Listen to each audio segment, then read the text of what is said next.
నిన్న బండి సంజయ్ గారు కరీంనగర్ లో మాట్లాడుతూ ఒక అవివేకంగా హోంశాఖ స్టేట్ మంత్రిగా పదవిని లో ఉన్నటువంటి వ్యక్తి ఇంగిత జ్ఞానం కూడా లేకుండా మాట్లాడటం అనేది చాలా ఆశ్చర్యకరంగా ఉందన్న మాట కూడా మనం చేస్తా ఉన్నాం. రాహుల్ గాంధీ హిందువులపై దాడి జరుగుతుంటే రాహుల్ గాంధీ గారు ఎందుకు మౌనంగా ఉన్నారు, ఎందుకు ఖండిస్తలేరు అని ఆయన మాట్లాడటం జరిగింది. చైనా యొక్క సలహా మేరకే రాహుల్ గాంధీ మాట్లాడతలేరు అనే మాట ఆయన మాట్లాడటం జరిగింది. ఆయన వ్యాఖ్యలను తెలంగాణ కాంగ్రెస్ పార్టీ తరఫున నేను తీవ్రంగా ఖండిస్తున్నాను. ఇది విదేశాలతో కూడినటువంటి అంశం. తలా ఒక తీరుగా మాట్లాడితే సమస్య మరింత జటిలమై అయ్యే పరిస్థితి కూడా ఉంటుంది. అందుకే అధికారంలో ఉన్న ప్రభుత్వం దీనిపై సరైన చర్యలు తీసుకోవాలని, హిందువుల ప్రాణాలను కాపాడాలని, ఇతర మైనార్టీ మత ప్రజల ప్రాణాలు కాపాడాలని, అందుకు దేశంలో ఉన్నటువంటి మోడీ అధికారంలో ఆధ్వర్యంలో ఉన్నటువంటి ప్రభుత్వం చొరవ తీసుకుంటే మద్దతు ఇస్తామనే దృక్పథంలో కాంగ్రెస్ పార్టీ ఉంది. అనవసరమైన వ్యాఖ్యలు చేసి పరిస్థితిని జటిలం చేసే పరిస్థితి రావద్దనే కాంగ్రెస్ పార్టీ కోరుకుంటుంది. నేను బండి సంజయ్కు సూటిగా ఒక ప్రశ్న వేస్తున్నాను.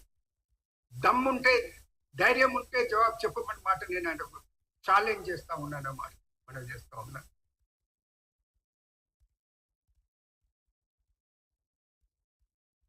విదేశాంగ శాఖ మంత్రి జైశంకర్ గారు పార్లమెంట్ సాక్షిగా మాట్లాడుతూ ఎటువంటి సమయం లేకుండా వాళ్ళకి రిక్వెస్ట్ వచ్చినందుకు షేక్ హసీనా గారిని భారతదేశంలోకి రావటానికి వీలు కల్పించాము అనే మాట చెప్పడం జరిగింది.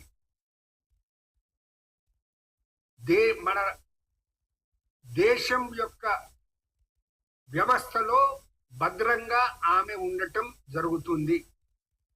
ఆమెను రాజిచ్చిన మీరు హిందువులు దాడులు జరుగుతుంటే ప్రాణాలు అరచేతుల్లో పెట్టుకొని ఇల్లు వాకిలి వదిలిపెట్టి వస్తే బార్డర్లో మీరు ఫోర్సును పెట్టి లోనికి రాకుండా ఎందుకు కట్టుకుంటున్నారు? హిందువులపై మీకున్న ప్రేమ ఇంతేనా, ఇదేనా అనే మాట నేను సూటిగా బండి సంజయ్కు ప్రశ్నిస్తా ఉన్నాను. ఆపత్కాలంలో వారు ఇక్కడికి వస్తే అక్కడనే బార్డర్ దగ్గర వారికి పునరావాసం కల్పించి అక్కడ పరిస్థితులు సర్దుబాటు అయ్యే వరకు, ప్రశాంత పరిస్థితి వచ్చే వరకు వారికి ఆసరా కలిగించే ప్రయత్నం మీ ప్రభుత్వం ఎందుకు చేయలేదు? మీ బీజేపీ ప్రభుత్వం ఎందుకు చేయలేదు? మీరు హిందూ మతం పేరు చెప్పుకొని మాట్లాడే అర్హత మీకుందా అన్నమాట నేను బండి సంజయ్ గారిని ప్రశ్నిస్తా ఉన్నాను అన్నమాట మనం చేస్తా ఉన్నాను. కాంగ్రెస్ పార్టీ అర్థం చేసుకుంటుంది. బయటి దేశాలను వారు శరణార్థులుగా మన దేశంలోకి వస్తే భవిష్యత్తులో ఎటువంటి పరిణామాలు ఎదురవుతావో